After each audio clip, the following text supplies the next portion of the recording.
တာမွေအတော့ကဈေးအတော့ကမတ်တိုင်နဲ့အနီးဆုံးနေရာမှာရှိတဲ့ဒီကျွန်းနဲ့ဖွဲ့စည်းထားတဲ့အခန်းလေးတစ်ခါကိုမက်ခံခိုင်ရမိတ်ဆက်ပေးကြပါတယ်ဒီအရှိလန်းကတော့လိုင်းကားပြေးဆွဲနေတဲ့လမ်းပဲဖြစ်ပါတယ်ရှင်ဈေးနဲ့ရောမတ်တိုင်နဲ့ရောမျက်နှာချင်းဆိုင်နေရာမှာရှိတဲ့တိုက်ခန်းပဲဖြစ်ပါတယ်ဒီခန်းလေးကိုမက်ခံခိုင်နဲ့တူတူလိုက်ကြည့်ပေးကြပါအောင်ရှင်မျက်နှာသား15ပင်နဲ့အနောက်ကိုပေ60အကျယ်ဝန်းရှိပါတယ်ဘာသာကြားလဲဝယ်လို့ရတဲ့အခန်းပဲဖြစ်ပါတယ်ရှင်ဒီမောက်တကားမှာတန်ပန်းတကားတစ်ချက်နဲ့ကျွန်းတကယ်ရွက်တစ်ချက်တက်ဆင်ပေးထားပါတယ်ရန်နာကိုထွက်တဲ့နေရာမှာလဲတန်ပန်းကားတစ်ချက်တက်ဆင်ပေးထားတာပဲဖြစ်ပါတယ်ရှင်ရန်နာနေရာလဲကျယ်ပါတယ်တန်ပန်းဆက်ရှိအပြည့်တက်ဆင်ထားပေးပါတယ်ရှင်ရန်နာနဲ့လှမ်းကြည့်မယ်ဆိုရင်ကိုမိန်းလက်မကြီးတွေကိုမြင်ရမှာပဲဖြစ်ပါတယ်ရှင်တအိမ်လုံးကိုကျွန်းပါခဲ့တဲ့ခင်းထားပြီးတော့နိုင်ရန်တွေမှာလဲကြွေပြားတွေအပေါ်ထိအပြည့်တက်ဆင်ထားပေးတာပဲဖြစ်ပါတယ်အိတ်ခမ်းနှက်ခမ်းဖွဲ့ထားပြီးတော့ဒီအိတ်ခမ်းတွေကိုကျွန်းတွေနဲ့ဖွဲ့ပေးထားပါတယ်အိတ်ခမ်းအတွင်းမှာတော့ကိုရီးယားပါခဲ့တဲ့ခင်းထားပေးတာပဲဖြစ်ပါတယ်ရှင် BCC ကြပြီးသားကိုပိုင်မီတာကိုပိုင်မော်တာတက်ဆင်ပြီးသားအခန်းမှာ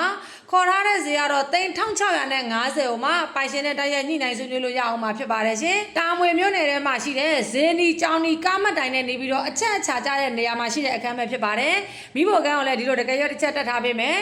ကြွေပြားတွေကိုအပေါ်ထိအပြစ်ကတ်ထားပေးတာပဲဖြစ်ပါတယ်ရှင်ပိုထိုင်ရင်သာသုံးထားပေးမယ်ရေချိုးကန်းမှာဆိုရင်အပေါ်မှာရေစီရှိပြီးအောက်မှာရေအုပ်ကန်ပါရှိပါမယ်နောက်ဘေးတကားကတော့ဒီပုံစံလေးပဲဖြစ်ပါတယ်ရှင်တန်မတကားတစ်ချက်တက်ဆင်ထားပါတယ်